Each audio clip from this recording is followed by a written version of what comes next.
Car buyers beware. Team 10 has found a local used car seller who uses the classifieds to find buyers, but buyers say she takes advantage of their trust. Team 10 investigator Mitch Blocker knows a little bit about the seller. Mitch. Guys, Team 10 confronted Kate Chafee 3 years ago. We caught her posing as a private seller when she was actually registered with the state as an auto dealer. Back then, that was illegal as it is today. And today, there are new complaints against her. Yeah, I trusted her. Escondido resident Wendy Carr saw this ad in the local paper earlier this year for a used PT Cruiser. She thought the ad was from a private seller named Kate Chafee. State investigators say Chafee broke laws selling cars in 2009 and 2010. Investigators said she was registered as an auto dealer but did business at unlicensed locations, which is illegal. They also said she made false statements and failed to identify her dealership.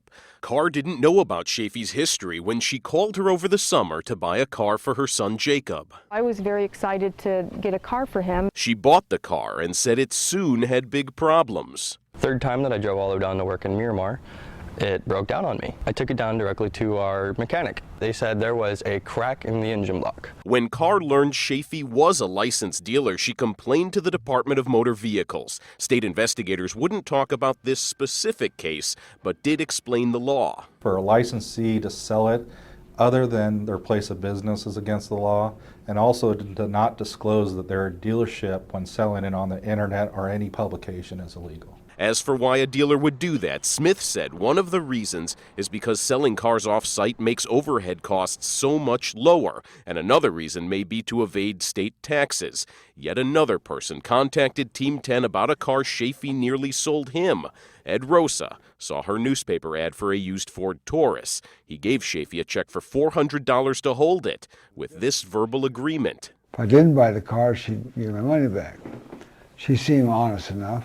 Rosa made an offer to buy it 2 days later, but he said Chafee ignored him and cashed his check.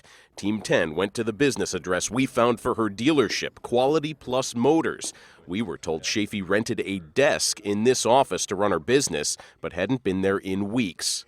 Rosa is taking Chafee to small claims court for the $400 deposit he claims she didn't return. If I could get my money back and put her where she should be, then I've done something at least help the public. Now, Chafee did not return calls from Team 10, and nobody answered the door at her San Marcos home when we went. The DMV recently canceled her auto dealer's license, but Chafee is still selling cars. You can see some of those ads on 10news.com. For Team 10, I'm investigator Mitch Blocker.